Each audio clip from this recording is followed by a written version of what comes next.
24 India Live News.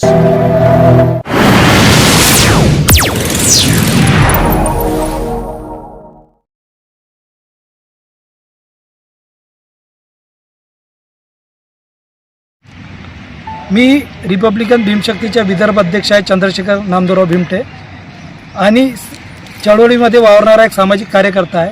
Kanhan नगर परिषदच्या विषयासंदर्भात मी आज निवेदन कलेक्टरना दिलेलं आहे आणि या संदर्भात रितसर पत्रकार परिषद घेऊन आपली जे मी निवेदन दिलेलं आहे त्या संदर्भात पत्रकार परिषद घेऊन रितसर पत्रकारांशी बोलत आहे. काय प्रश्न आहे तुमचा? कन्हान नगर परिषदनी एक ठराव मांडला होता. त्या ठरावामध्ये जे आरक्षित जमीन आहे सर्वे नंबर 102, 103, 104 त्याच्यावर शाळा, हॉस्पिटल आणि सार्वजनिक उपकरणासाठी ते राखीव जमीन होती. त्या जमिनीला त्या झोन काढून DP प्लॅनचं झोन काढून त्यामध्ये त्यांनी कुशिक झोन केलेला आहे. त्याच्या विरोधात मी माननीय कलेक्टरला पत्र दिलेलं आहे. कोण जबाबदार आहे याला? म्हणजे आरक्षण चेंज कोणी केलं? हे जे नियमबाह्य करून कन्हान परिषद नगर परिषदमध्ये जे निवडून आलेली बॉडी आहे, नगराध्यक्ष आणि BJPची बॉडी आलेली, त्यांनी या झोन आर्थिक लेनदेन करून हे झोन काढल्याच्या माझ्या ठाम आरोप आहे. मध्यंतरी एक रॅकेट असं सक्रिय होतं की जी आरक्षित जागा असायची आणि जी झोन डिक्लेअर केलेलं असायचं, तर अशा वेळेस मोठी रक्कम घेऊन ते आरक्षण किंवा ते झोन ते सोडायचं अशा पद्धतीचं एक रॅकेट सक्रिय आहे. खरं आहे का?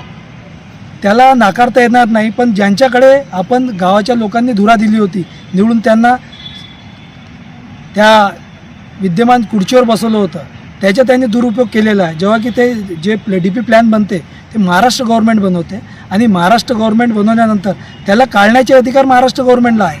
पण त्याच्यामध्ये त्यांनी एक आमसभेमध्ये तो मीटिंग प्रस्ताव पास करून मालकाशी, जे शेतमालिक आहे त्यांच्याशी आणि त्याच्यामध्ये आर्थिक व्यवहार करून त्यांनी ते झोन काढलेला आहे. जेव्हा की गावामध्ये विकासाच्या नावावर कोणतीच आता जागा राहिलेली नाही. त्यांनी हेतुपुरस्पर हे काम केलेलं आहे आणि याच्यामध्ये BJPचे सर्व पदाधिकारी लिप्त आहेत. BJPचे एक कामच झालेलं आहे.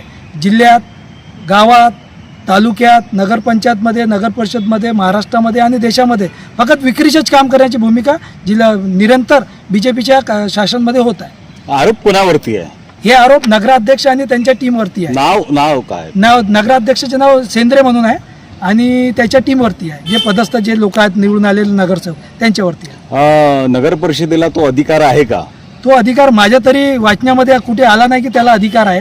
कारण ते MRDAच्या अधीनस्थ ती जागा असते. आपण DP प्लॅन बनवतो तर ते तिथे काय न झालं नाही.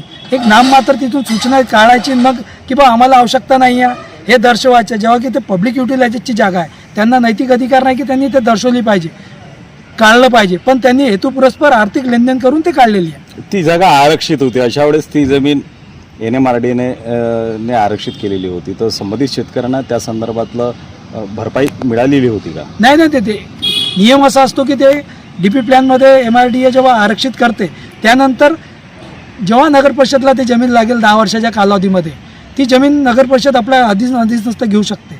10 वर्षानंतर ती जमीन अगर त्याला उपयोगात नाही आणली तर ती सन्मान्य ज्याच्या नावाने ते शेत राहते त्याच्या ते DP प्लॅनच कॅन्सल होतो. पण तसं न करता त्या प्रोसेसमध्ये न जाता त्यांनी हेतुपुरस्पर काही लेनदेन करून हा व्यवहार केलेला आहे. किती लाखांचा, कोटींचा आर्थिक व्यवहार झालेला असं तुम्हाला असं वाटतं? मला असं वाटतं की काही 25-50 लाखाचा आर्थिक व्यवहार झाला असावा. किती शेतकऱ्यांची जमीन या प्लॅनमध्ये गेलेली होती? 4 सर्वे नंबर आहे. 3-4 शेतकरी आहे. अग्रवाल नावाचे शेतकरी आहेत, त्यांच्याच लागून ते जमिनी आहेत. त्यांच्याच त्या जमिनी गेल्या 4 सर्वे नंबर गेलेले आहेत. त्याच्यात किती एकर जमीन होती? अंदाजान 10-12 एकर जमिनीचा लगभग असावा. मागणी काय? मागणी अशी की रितसर हे जे त्यांनी केलेलं कृत्य आहे ते अनधिकृत कृत्य आहे. त्याला त्यांनी रितसर मागे घेऊन ते झोन जसंचं तसं ठेवावं आणि जे जमीन आहे त्याला तिथे कोणत्याही शासकीय उपकरणासाठी कामात आणावं.